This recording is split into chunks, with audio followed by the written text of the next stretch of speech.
Sharpness, back to front sharpness, pin sharp, tack sharp.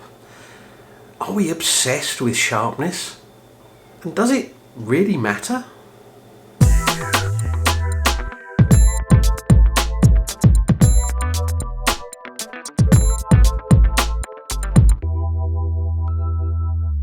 Hi everyone, thanks for joining me. A little bit of a different video because I think I just wanted to share some views or an opinion on something, and that's on the subject of sharpness. Now, I think we're becoming obsessed with sharpness. We try to shoot at the optimum aperture for maximum sharpness. We try to focus at the optimum distance for maximum sharpness. And I think the more megapixels we get, the more detail that the sensors are capable of resolving, the more obsessed we get. But does it actually matter that much? And that's just something I want to, kind of throw out there for discussion. Does that degree of sharpness really matter? Now, if you follow my videos, you'll know that I spend a lot of time out in the field, and that's what most of my videos are. But I hope you'll enjoy this one anyway. If you do enjoy this, and maybe you want to check out some of my other work as well, but if you enjoy this, please consider subscribing. It'd be really appreciated. And of course, if you're already a subscriber, thank you very much. I really appreciate the support. So, this topic of sharpness is something I've been thinking about for a while, and I know in a few of my recent videos I've actually talked quite a lot about sharpness when I talked about the aperture that I choose to use, which was in a sort of a kind of a Q&A type video that I did. I talked about how I was looking for the maximum sharpness. I'll stick a link to that video up there now. And in the review I did of my new tripod, I talked again about sharpness because of focusing on the stability of the tripod. So I'll put a link to that video up there as well if you're interested in that. And I sometimes wonder if we get too focused on this issue of sharpness to the extent that it gets in the way of some of our creativity. So let me talk about a scenario, and I'm pretty sure most landscape photographers will recognise this.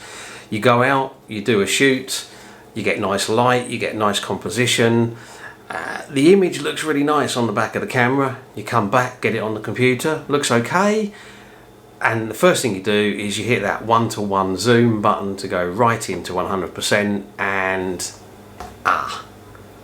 that's when it's all gone wrong. Because maybe we didn't get something quite right. Maybe the focus was just a fraction off and the foreground's just a little tiny bit soft, or maybe it's the background that's a little bit soft, or maybe there was just a hint of vibration from some wind or something and you got just a hint of softness caused by motion blur. I've certainly experienced that, and the image goes in the trash. It never sees the light of day again. And hopefully maybe I've taken another image similar to it at a similar time which doesn't have those problems, but not always. But here's the question: is viewing the image at 1:1 to see what the sharpness is like realistic? Who actually views any image that closely? Now, I've got to say that if you are submitting to something like an agency or stock sites, they very often view images at 1:1 magnification. So they pixel peep and they look for sharpness. So if that's your intended use for that image, then maybe that 100% sharpness is essential. But if your work is for viewing on the computer, or you're going to print it and hang it on the wall, or maybe you're going to sell a print for somebody else to hang on the wall, does it have to be sharp at that level of magnification? And that's where we have to start thinking about, well, what's the viewing distance that this image is going to be viewed at? So there is kind of a theory around viewing distance for most images, and that is whatever the image is, you take the diagonal distance or the diagonal dimension of the image, and you multiply that by between 1.5 and 2 times, and that's kind of the optimal viewing distance for somebody to look at that image. They're not likely to look at it any closer than that.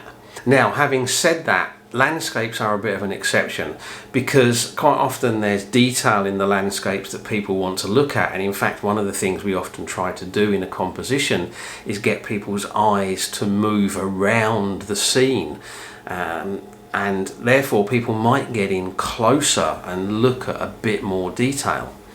But even so, it's unlikely that they're going to get into the level of magnification that one-to-one view in something like Lightroom or Photoshop or some other editing software is going to produce.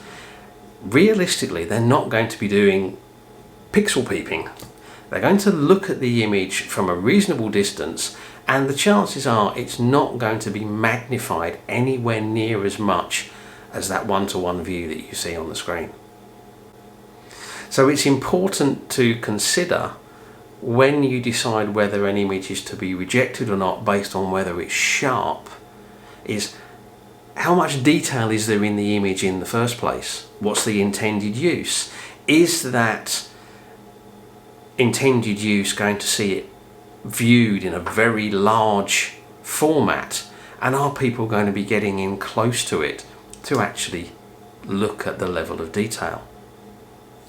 And one of the things that you can do is, instead of making your decision based upon whether that image is sharp at the 1-to-1 view, go in for a slightly less view, like maybe 1-to-3, because that's going to give you a much better indication of how sharp the image looks when it is on normal display. As I said, if you're submitting to agencies and stock websites, they will have their own standards that you will have to meet, so that may not be sufficient. Although, of course, one of the things you can do if you're shooting with a let's say a 30 megapixel sensor or even a 24 megapixel sensor, you can actually downscale the image. So go into Photoshop and change the size of the image, so instead of being a 30 megapixel, 24 megapixel, downscale it to 16, whatever the minimum size is that those sites are demanding, and then when they zoom into 100%, they're less likely to see any softness in the detail, and therefore the image is more likely to be accepted. And that may sound like it's kind of cheating, but it's not. A 16 megapixel image that looks sharp is a usable image. So I think it's important not to just completely reject an image based upon the fact that it hasn't got that absolute pin sharpness or tack sharpness all the way through. Think about the use of the image, and also think about the content of the image. If you've got a composition that relies on the contrast between something that's very crisp and sharp and something else that's very blurry, like if you've done a long exposure of water moving around a metal structure, for example, then that sharpness is probably a little bit more important than it would be if you've got a very natural scene. So I'm not suggesting that we kind of give up on sharpness completely and we just say it doesn't matter if the image is blurred and out of focus. And that's, of course, blurred and out of focus is the creative choice you want to make. It's your art, you do whatever you want with it. But what traditionally for landscapes you're looking at, sharpness. And I'm not suggesting that we just don't bother with trying to get the images as sharp as possible. What I am saying is, if you've got an image which is well composed, beautifully lit, it's an interesting subject, if the image looks really good, right up until the point that you zoom into 1-to-1 and then see that it's not quite 100% tack sharp, don't just throw the image away. Think a little bit about whether that image is worth saving, despite the fact that it's not 100% sharp at the pixel peeping view. Okay, so that's just my opinion. You may agree, you may disagree. I'd love to know what you think. Comments down below. I hope you've enjoyed this video. If you have, maybe give it a like, maybe give it a share, maybe give it both. And as always, I appreciate you taking the time to watch. So thank you very much, and until the next video, bye.